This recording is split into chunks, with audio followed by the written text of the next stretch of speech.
بسم اللہ الرحمن الرحیم۔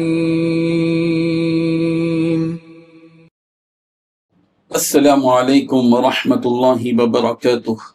ان الحمد للہ نحمده ونستعینه ونستغفره ونستهدیه والصلاة والسلام علی سید المرسلین محمد وآلہ وصحبہ اجمعین، اما بعد۔ حاضرین و ناظرین، یہ درس حدیث نمبر 197 ہے اور آج کا عنوان ہے قرآن مجید کی اتباع کے دنیاوی اور اخروی زندگی پر اثرات۔ روایت سماعت کیجیے، ترجمے کے بعد تشریح کی جائے گی۔ بسم اللہ الرحمن الرحیم۔ عن ابن عباس رضی اللہ عنہما قال من تعلم کتاب اللہ ثم اتبع ما فيه هداه الله من الضلالة في الدنيا ووقاه يوم القيامة سوء الحساب، وفي رواية قال من اقتدى بكتاب الله لا يضل في الدنيا ولا يشقى في الآخرة، ثم تلا هذه الآية فمن اتبع هداي فلا يضل ولا يشقى۔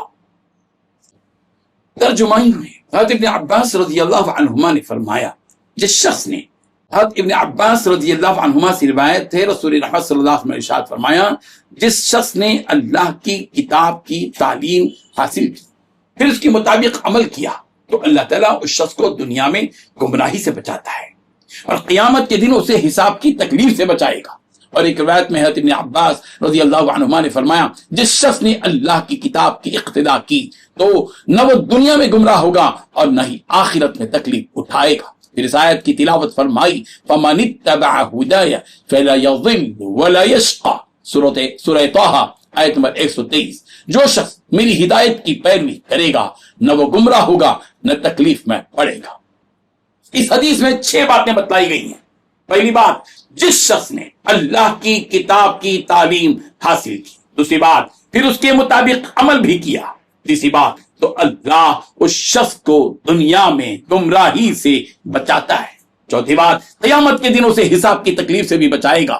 پانچویں بات، جس شخص نے اللہ کی کتاب کی اقتداء کی تو نہ وہ دنیا میں گمراہ ہوگا اور نہ آخرت میں تکلیف اٹھائے گا۔ چھٹی بات، جو شخص میری ہدایت کی پیروی کرے گا وہ گمراہ ہوگا نہ تکلیف میں پڑے گا۔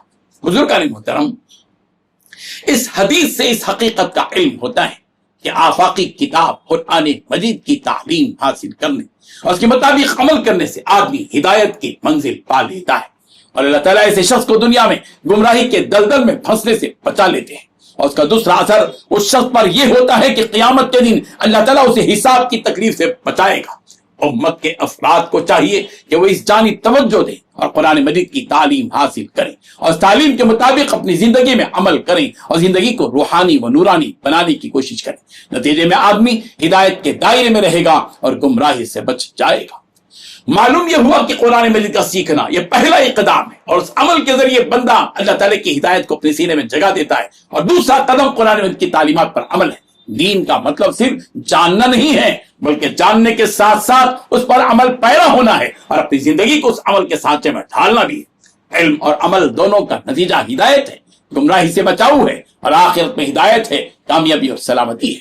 آج امت کا ایک بڑا طبقہ ایسا ہے جس نے اللہ کی اس مقدس کتاب سے اپنا رشتہ توڑ لیا ہے اور اس قرآن کو اپنا رہنما اور رہبر بنانے کے بجائے گمراہوں، فاسقوں اور اوباشوں اور فاجروں کو اپنا رہبر بنا چکا ہے۔ جس کی زندگی قرآن مجید کی رہنمائی کے دائرے میں آ جاتی ہے اس کی زندگی نورانی بن جاتی ہے اور اس کی آخرت سنور جاتی ہے۔ اللہ تعالیٰ اس کتاب کی اقتداء کرنا دنیا اور آخرت میں سلامتی، کامیابی اور نجات کے ذریعے ہونے کی بات رب ذوالجلال کی طرف سے بتائی گئی ہے۔ چنانچہ سورہ طٰہٰ کی آیت 123 میں ہے، فَمَنِ اتَّبَعَ هُدَايَ فَلَا يَضِلُّ وَلَا يَشْقَى، کہ جو شخص میری ہدایت کی پیروی کرے گا نہ وہ گمراہ ہوگا اور نہ ہی تکلیف میں پڑے گا۔ اللہ تبارک و تعالی ہم سب کو ان احادیث کو سمجھنے کی اور ان پر عمل پیرا ہونے کی توفیق عطا فرمائے۔ آمین۔ وآخر دعوانا ان الحمد للہ رب العالمین۔